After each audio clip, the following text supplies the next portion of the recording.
Hello दोस्तों, आज के वीडियो में अपन बात करने वाले हैं मंजू कपूर, जो कि ग्रेट इंडियन ऑथर हैं। आज अपन इनके बारे में जानेंगे, जो भी इम्पोर्टेंट एग्जाम की दृष्टि से इम्पोर्टेंट है। ग्रेड सेकंड, जो कि आरपीएससी के द्वारा लिया जाता है। अभी हाल ही में संस्कृत एजुकेशन डिपार्टमेंट में वैकेंसी रिलीज हो चुकी है और उसकी एग्ज़ाम डेट भी डिक्लेयर हो चुकी है। तो मेनली आप उसके लिए भी देख सकते हैं। और बाकी जो जनरल डिपार्टमेंट है उसमें भी आगे वैकेंसी आएंगी, एग्ज़ाम होगा, तो ये सारी एग्ज़ाम की दृष्टि से इम्पोर्टेंट है। बाकी के जो सेंट्रल गवर्नमेंट के एग्जाम है, टीचिंग एग्जाम्स, उनमें भी मंजू कपूर से काफ़ी सारे क्वेश्चंस पूछे जाते हैं। तो आज अपन इनके बारे में देख लेते हैं। बेसिक सा कॉन्सेप्ट है और ये हमें सारी चीज़ें पता होना चाहिए। इनका जन्म अमृतसर में हुआ था 1948 में, ये बात ध्यान रखनी है। और इनकी वर्तमान में फैमिली है वो है, इनकी शादी गन नेरी डालमिया के साथ हुई थी और वर्तमान में न्यू दिल्ली में रहते हैं। इन पे शायद 3 चिल्ड्रन और 4th ग्रैंड चिल्ड्रन है। वर्तमान में न्यू दिल्ली में रहती हैं ये। इनका जो पहला नॉवल आया था वो था डिफ़िकल्ट डॉटर। इससे इन्हें फैमिली 1998 में पब्लिश हुआ था और इस नॉवल को द कॉमनवेल्थ राइटर्स प्राइज से नवाजा गया था। सेकंड नॉवल आया था इनका अ मैरिड वुमन, जो पब्लिश हुआ था 2002 में। और थर्ड नॉवल था इनका होम, जो कि 2006 में पब्लिश हुआ था।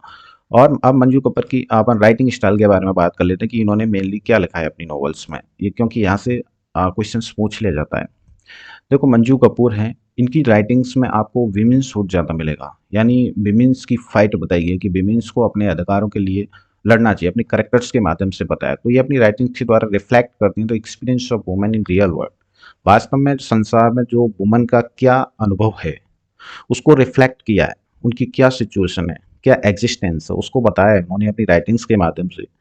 She write about personal experience, problems, spaces and identity crisis, कि आपकी आइडेंटिटी को लेकर कितने सारे क्राइसिस हैं, उस सारी चीज़ को अनुभव किया है इन्होंने पर्सनली और उसी को इन्होंने राइट किया है। She deals with the traditional and modernist ethos, woman trying to find their identity. ये उन्होंने जो ट्रेडिशनल और मॉडर्निस्ट इथोज हैं उनके बीच जो गैप है, उस चीज़ को उन्होंने बाहर लाई हैं उनको। और जिस तरीके से जो वीमेन हैं वो अपनी आइडेंटिटी को फाइंड करने की कोशिश कर रही हैं, वो इन्होंने इस चीज़ को मुख्य रूप से अपनी राइटिंग्स के माध्यम से बाहर निकाला है। She has use different themes such as patriarchal setup, जो पितृसत्तात्मक व्यवस्था है वो भी इसमें मिलेगी। सर्च फॉर आइडेंटिटी, ये थीम ध्यान रखना क्योंकि एग्जाम में इनमें से क्वेश्चन पूछा जाता है। आइडेंटिटी के लिए सर्च करना। इनफर्टिलिटी एंड इनफिडेलिटी, इनफर्टिलिटी होता है और इनफिडेलिटी मतलब अस्थिर, एक तरीके से इनफर्टाइल है। इनफर्टाइल मतलब एक तरीके से बोलते हैं कि जो माँ नहीं बन सकती, मतलब एक तरीके से बंजर चीज़ें होती हैं। इनफिडेलिटी मतलब अस्थिर, इनका कोई एग्जिस्टेंस नहीं। एंड स्ट्रगल फॉर एग्जिस्टेंस, और अस्तित्व के लिए संघर्ष, ये सारी थीम है इनकी। ध्यान रखना इनको। Patriarchal setup, search for identity, infertility, infidelity and struggle for existence, ये मुख्य रूप से ध्यान रखना मंजू कपूर के बारे में। अब अपन इनकी राइटिंग्स देख लेते हैं, वर्क्स इन्होंने कौन कौन सी राइटिंग्स करी हैं। सबसे पहला इनका जो नोवेल था वो था डिफिकल्ट डॉटर्स, 1998 में आया था। इसकी मेन करेक्टर है बीरमती। कौन करेक्टर है? बीरमती, ये ध्यान रखना, बीरमती मेन करेक्टर है इसकी। Next a married woman, married woman 2003 में आया, इसकी मेन करेक्टर आस्था है। नेक्स्ट होम, जो कि 2006 में पब्लिश हुआ था, इसकी मेन करेक्टर निशा है। आप यहाँ से एक बात देख सकते हो कि इनकी जो भी प्रोटैगोनिस्ट है सारे नॉवेल्स में, वो क्या है, एक वुमन है, फीमेल डोमिनेंट। और नेक्स्ट है द इमिग्रेंट, जो कि 2008 में आया था और इस पे एक सीरियल बनाया, प्रदेश में है मेरा दिल, जो कि अनीता, जो आपकी एक फेमस है सीरियल किलर, सीरियल के मामले में, उनके द्वारा इसको कास्ट किया गया है।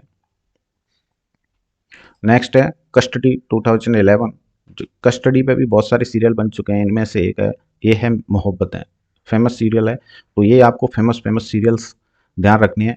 ब्रोदर्स 2016 में आया था, ये लेटेस्ट माना जाता है इनके नॉवेल्स की श्रेणी में। अब मैरिड वुमन पे एक वेब सीरीज बन चुकी है, तो मैरिड वुमन ये ध्यान रखना, क्या बन चुकी है, मैरिड वुमन एक वेब सीरीज बन चुकी है। अब इनके अवार्ड्स के बारे में देख लेते हैं कि इनको मुख्य रूप से कौन कौन से अवार्ड्स मिले। वैसे जहाँ पे हमने सर्च किया, ज़्यादातर इनके 2 अवार्ड्स के बारे में जानकारी मिलती है। एक तो इन्हें 2011 में मिला था DSC prize for South Asian literature, the immigrant के लिए शॉर्टलिस्ट हुआ था ये। नेक्स्ट है कॉमनवेल्थ राइटर्स प्राइज मिला था best first book Europe and South Asia, difficult authors के लिए ने ये प्राइज मिला था यूरोप और साउथ एशिया में। ये first book best first book रही थी ना Commonwealth writers prize. Commonwealth mainly ये दिया जाता है जहाँ जहाँ पे यूरोप का प्रभाव रहा है। कॉमनवेल्थ गेम्स होते हैं उसी प्रकार, उन्हीं में से एक राइटर्स को लिया जाता है। तो 1999 में मंजू कपूर को ये अवार्ड दिया गया था।